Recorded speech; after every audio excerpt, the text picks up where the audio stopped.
ये एक अच्छा क्वेश्चन है, ये समझ में आ जाएगा तो भी बहुत अच्छी बात है।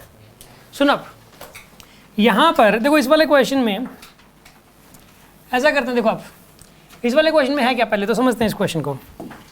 इस वाले क्वेश्चन में ये इन्फिनिटी तक है, ये वाला एंगल है 30 डिग्री, ये एक ब्लॉक है, मास इसका 10 kg, म्यू कितना दे रखा है इसका, इसका म्यू दे रखा 1/2√3। इसको स्पीड कितनी दे दी गई बताइए, 30 मीटर।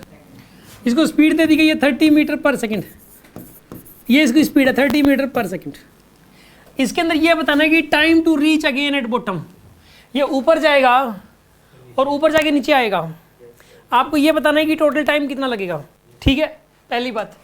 दूसरा, friction force during downward motion, जब ये नीचे की तरफ आ रहा होगा तो फ्रिक्शन फोर्स कितना लगेगा इसके ऊपर। तीसरी बात, velocity with which block reaches to the bottom, ये कितनी स्पीड से बॉटम तक पहुंचेगा, ये बताना आपको। ठीक है, इन सारी बातों के जवाब देने आपको। करते हैं इसको। पहले तो आप एक काम करो, ये बताइए आप इसके ऊपर फोर्सेस कौन कौन से लगेंगे। mg sin थीटा कितना लगेगा 50 न्यूटन, और इधर कितना लगेगा बताइए 50√3 न्यूटन लगेगा। इधर 50 लगेगा, इधर 50√3 लगेगा। बात समझ में आ गई आपको। वेलोसिटी कितनी है इसकी 30 मीटर पर सेकंड इसकी वेलोसिटी है। ठीक है जी। अब यहाँ पर ये बताइए इसके ऊपर फ्रिक्शन भी लगेगा। फ्रिक्शन नॉर्मल रिएक्शन लगेगा n का, नॉर्मल रिएक्शन n लगेगा। n की वैल्यू कितनी हो जाएगी यहाँ पे 50√3।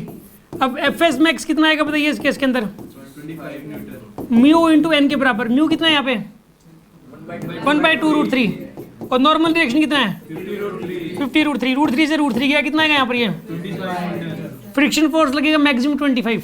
तो यहाँ पे फ्रिक्शन फोर्स भी लगा दो एक, फ्रिक्शन फोर्स लग जाएगा 25 न्यूटन का। क्योंकि ये नीचे की तरफ क्यों लगा, ऊपर की तरफ क्यों नहीं लगा, कोई बताएगा। वेलोसिटी के अपोजिट लगता है, अप्लाइड फोर्स ये नहीं देखता, ये 50 की तरह, इससे कोई मतलब नहीं है। जिधर मोशन हो रही है उसके अपोजिट लगेगा, बात खत्म। तो ये बताइए आप इसके ऊपर नेट फोर्स कितना लग गया, नेट फोर्स नीचे की तरफ 75 लग गया ना, डाउन द इंक्लाइन प्लेन लग गया, डाउन द इंक्लाइन प्लेन लग गया 75 न्यूटन। तो इसके ऊपर जो नेट फोर्स लग गया, नेट फोर्स लग गया इसके ऊपर 75 न्यूटन का। तो एक्सेलरेशन कितना आएगा बताइए यहाँ पे, फोर्स बाय मास, यानी कि 75 डिवाइडेड बाय कितना लिखोगे यहाँ पे 10। कितना आंसर आएगा इसका, इसका जो एक्सेलरेशन हो जाएगा वो 7.5 होगा। एक्सेलरेशन कितना हो जाएगा इसका 7.5, रिटार्डेशन होगा मतलब ये। ठीक है ना, इसमें जो है ना यहाँ पे होगा 7.5 का एक्सेलरेशन इस तरफ। तो ये बताइए स्पीड घटते घटते घटते घटते जीरो, कितने टाइम में जीरो जाएगी बताइए आप 4 सेकंड्स के बाद, क्योंकि हर सेकंड में 7.5 कम होगी। ठीक है, तो यह v = u + at लगा दो। वहाँ से लेके यहाँ तक का जो टाइम आएगा कितना निकल के आएगा बताइए 4 सेकंड आएगा टाइम निकल के। तो ऊपर जाने का टाइम तो आ गया 4 सेकंड।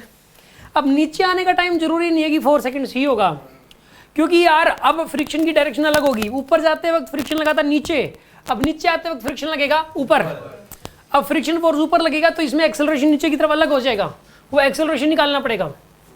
पहले आप एक काम करो, यहाँ पर ये ए पोजीशन है और यहाँ पर ये बी पोजीशन है। ए से लेकर बी तक की डिस्टेंस निकाल लो पहले, तो आप ए से लेकर बी तक की डिस्टेंस निकाल लो आप, ए टू बी। क्या लगाओगे बताइए, थर्ड इक्वेशन लगा दो, v² = u² + 2as। v की वैल्यू 0, u कितना है बोलो 30, माइनस में 2, a की वैल्यू कितनी है 7.5 × s। When you solve this you will get 60 metre, s की वैल्यू आ जाएगी 60 मीटर। अब ये जब ब्लॉक वापस आएगा b to a तो ट्रैवल तो 60 मीटर ही करेगा, ना उससे कम ना उससे ज़्यादा, लेकिन एक्सेलरेशन निकालना कितना हो जाएगा इसका नीचे की तरफ। ठीक है ना, देखिए कैसे करेंगे इसको, बताओ कैसे करें।